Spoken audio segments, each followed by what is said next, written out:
우리도 일본 버블 경제를 따라간다? 실제 가치보다 자산 가격이 과도하게 부풀려져 결국 한순간에 거품처럼 붕괴되는 현상. 부동산 규제는 점점 강해지는데 계속 오르는 집값. 이대로 가다가 우리도 일본처럼 버블 경제를 겪게 되는 건 아닐까요?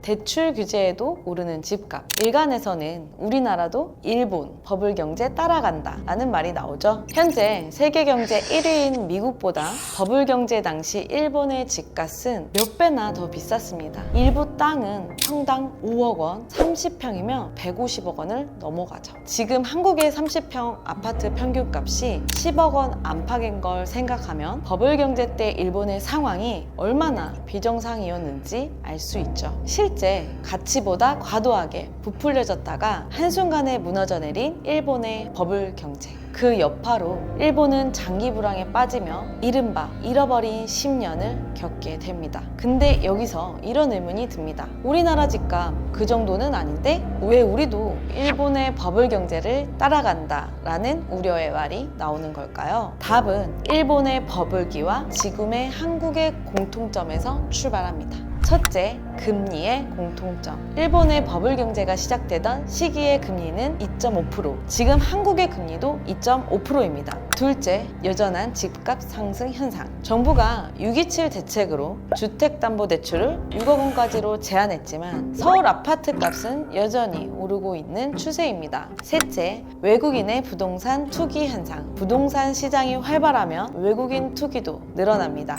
한국의 외국인 보유주택은 이미 10만 호를 넘어섰죠. 그러나 배경은 다릅니다. 일본은 고속 성장기에 버블이 생겼습니다. 수출이 2배 이상 뛰고 메이드 인 재팬이 달려있으면 품질 보증이라는 꼬리표가 따라붙어 일본 제품이 세계를 장악하던 시기였죠. 반면 한국은 현재 저성장과 가계부채 부담 속에서 집값이 오르고 있습니다. 겉으로는 집값이 비슷하게 치솟아도 경제 토대와 배경은 일본과는 전혀 다릅니다. 또 일본은 한때 담보만 있으면 사실상 무제한 대출이 가능했고 심지어 은행들이 서로 대출을 해주겠다며 경쟁하기도 했습니다. 그에 비해 한국은 DSR, LTV, 6억 상한 같은 규제들이 있어 무제한 대출은 불가능합니다. 다만 현금 매수와 외국인, 법인의 집중 투자, 재건축 기대가 풍선 효과처럼 작동합니다. 한쪽을 눌러도 수요는 다른 쪽으로 옮겨가며 가격 상승을 만들어내죠. 그래서 규제에도 오른다는 체감이 여전한 겁니다. 분명 우리는 일본의 버블 경제와는 다른 길을 걷고 있지만 다른 방식으로 같은 실수를 반복할 위험은 늘 존재하기 때문에 지속적인 경계가 필요하죠. 버블의 특징 중 하나가 당시에는 모두가 정상처럼 여긴다라는 점입니다.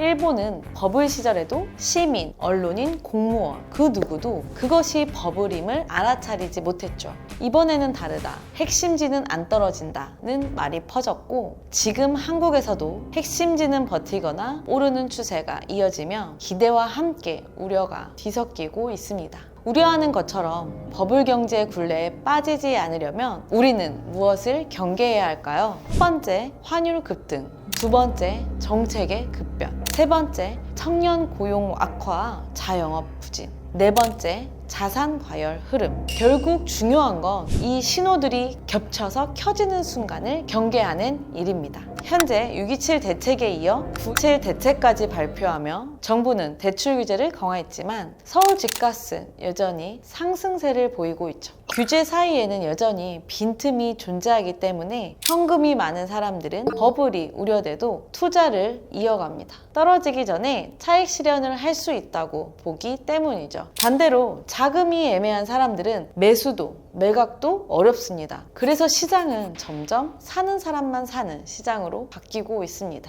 실제로는 미성년자가 강남 아파트를 매수했다는 기사까지 나왔을 정도로 현금 동원력이 있는 일부 계층이 시장을 주도하는 모습도 보이고 있습니다. 결과적으로 가격은 오르지만 거래량은 줄어들고 수도권과 달리 지방은 미분양 아파트가 늘어나는 양극화 현상이 나타나고 있습니다. 앞으로의 우리나라의 집값의 방향성 어떻게 될까요? 결국 금리, 정책, 거래량에서 그 방향성이 갈립니다. 금리가 내려가면 수요가 살아나고 오르면 시장은 쉽게 식습니다. 대출, 세제, 공급 같은 규제는 특정 지역에 바로 반응을 일으킵니다. 거래량이 뒷받침되지 않는 상승은 오래가지 못합니다. 지금은 금리가 정체된 사이 정책은 규제와 완화가 반복이 되고 거래량은 얇아지는 중입니다. 이 조합이 길어지면 핵심지는 버티지만 외곽은 조정되는 양극화 시나리오가 더 뚜렷해질 수 있습니다.